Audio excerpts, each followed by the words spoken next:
Chapter 13. Good Progress. Far into the night, while the other creatures slept, Charlotte worked on her web. First, she ripped out a few of the orb lines near the center. She left the radial lines alone, as they were needed for support.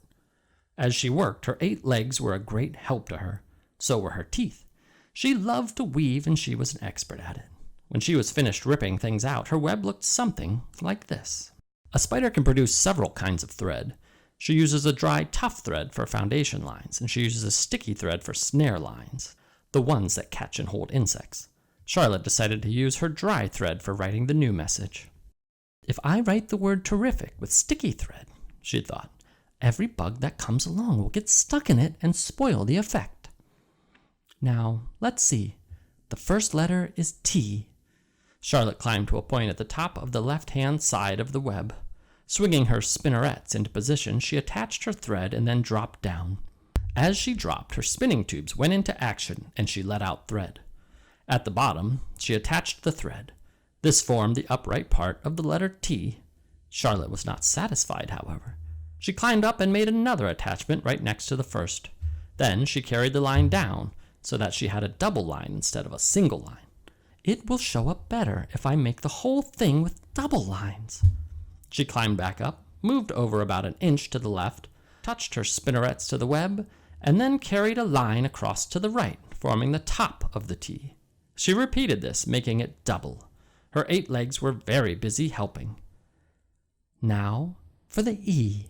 Charlotte got so interested in her work, she began to talk to herself, as though to cheer herself on. If you had been sitting quietly in the barn cellar that evening, you would have heard something like this. Now for the R. Up we go. Attach, descend. Pay out line. Whoa. Attach. Good. Up you go. Repeat. Attach, descend. Pay out line. Whoa, girl. Steady now. Attach. Climb. Attach. Over to the right. Pay out line. Attach. Now right and down and swing that loop and around and around. Now into the left. Attach. Climb. Repeat. Okay. Easy, keep those lines together. Now, then out and down for the leg of the R. Pay out line. Whoa. Attach. Ascend. Repeat. Good girl. And so, talking to herself, the spider worked at her difficult task. When it was completed, she felt hungry. She ate a small bug that she had been saving. Then she slept. Next morning, Wilbur arose and stood beneath the web. He breathed the morning air into his lungs. Drops of dew catching the sun made the web stand out clearly. When Lurvy arrived with breakfast, there was the handsome pig, and over him, woven neatly in block letters, was the word terrific. Another miracle. Lurvy rushed and called Mr. Zuckerman. Mr. Zuckerman rushed and called Mrs. Zuckerman. Mrs. Zuckerman ran to the phone and called the Arables. The Arables climbed into the truck and hurried over. Everybody stood at the pig pen and stared at the web and read the word over and over, while Wilbur, who really felt terrific, stood quietly, swelling out his chest and swinging his snout from side to side. Terrific, breathed Zuckerman in joyful admiration. Edith, you better phone the reporter on the Weekly Chronicle and tell him what has happened. He will want to know about this. He may want to bring a photographer. There isn't a pig in the whole state that is as terrific as our pig. The news spread. People would journey to see Wilbur when he was some pig, came back again to see him, now that he was terrific. That afternoon, when Mr. Zuckerman went to milk the cows and clean out the tie-ups, he was still thinking about what a wondrous pig he owned. Lurvy, he called. There is to be no more cow manure thrown down into that pig pen. I have a terrific pig.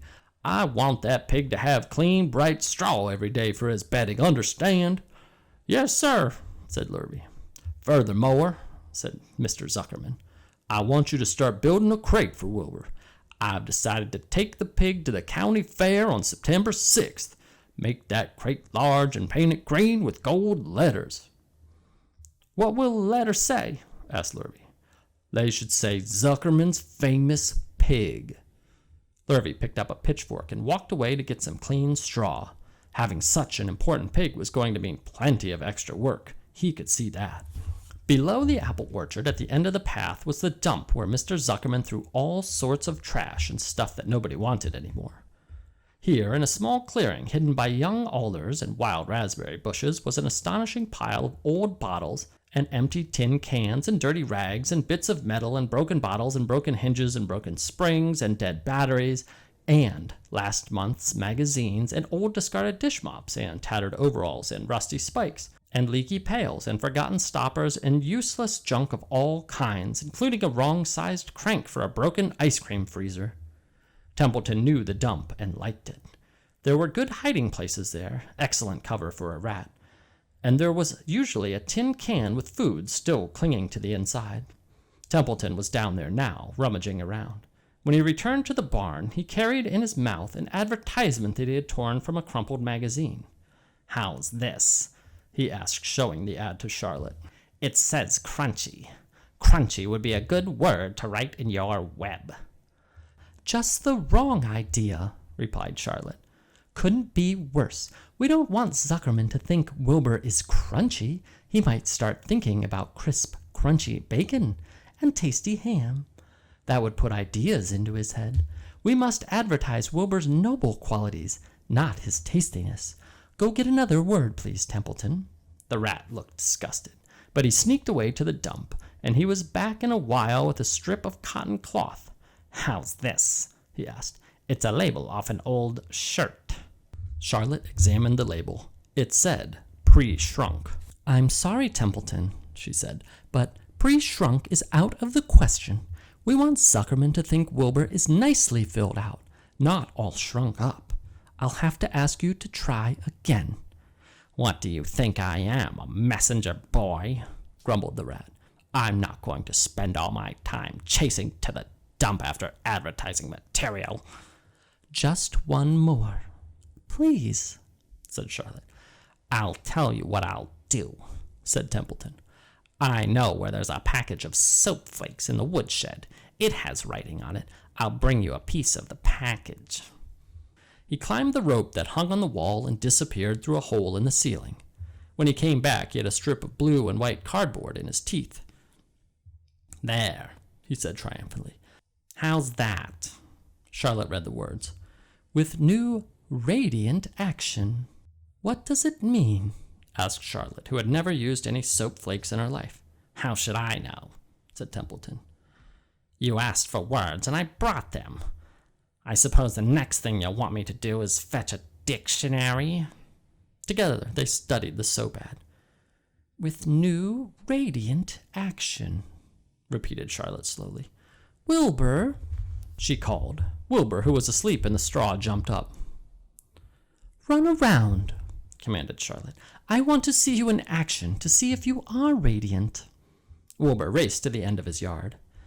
"Now back again, faster," said Charlotte. Wilbur galloped back. His skin shone. His tail had a fine tight curl in it. "Jump into the air," cried Charlotte. Wilbur jumped as high as he could. "Keep your knees straight and touch the ground with your ears," called Charlotte. Wilbur obeyed. "Do a backflip with a half twist in it," cried Charlotte. Wilbur went over backwards, writhing and twisting as he went. "Okay, Wilbur," said Charlotte. "You can go back to sleep.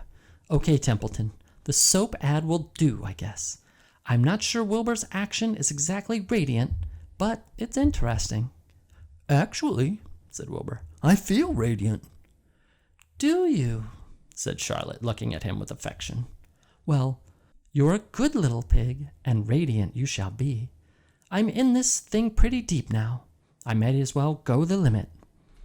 Tired from his romp, Wilbur lay down in the clean straw. He closed his eyes. The straw seemed scratchy, not as comfortable as the cow manure, which was always delightfully soft to lie in, so he pushed the straw to one side and stretched out in the manure. Wilbur sighed. It had been a busy day, his first day of being terrific. Dozens of people had visited his yard during the afternoon, and he had had to stand and pose, looking as terrific as he could. Now he was tired. Fern had arrived and seated herself quietly on her stool in the corner. "Tell me a story, Charlotte," said Wilbur as he lay waiting for sleep to come. "Tell me a story." So Charlotte, although she too was tired, did what Wilbur wanted. "Once upon a time," she began, "I had a beautiful cousin who managed to build her web across a small stream. One day, a tiny fish leaped into the air and got tangled in the web. My cousin was very much surprised, of course. The fish was thrashing wildly.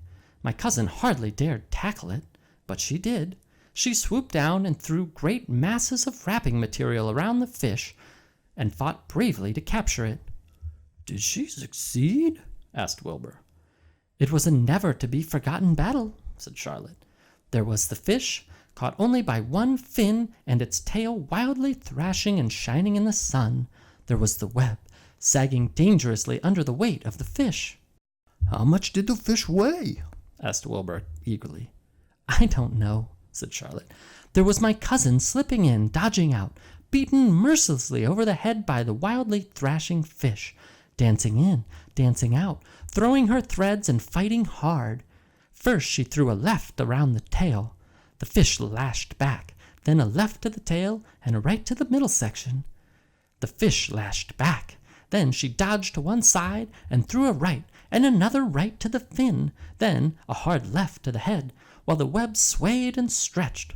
"Then what happened?" asked Wilbur. "Nothing," said Charlotte. "The fish lost the fight. My cousin wrapped it up so tight he couldn't budge."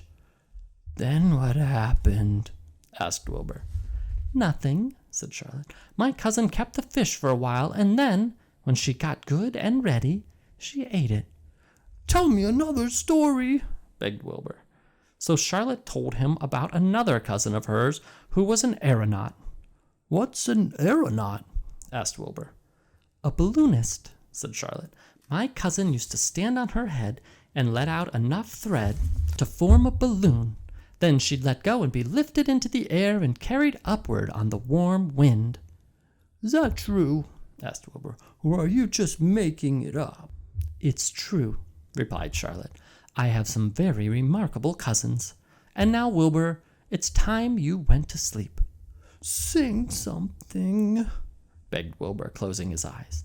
So Charlotte sang a lullaby while crickets chirped in the grass and the barn grew dark. This was the song she sang. "Sleep, sleep, my love, my only, deep, deep in the dung and the dark.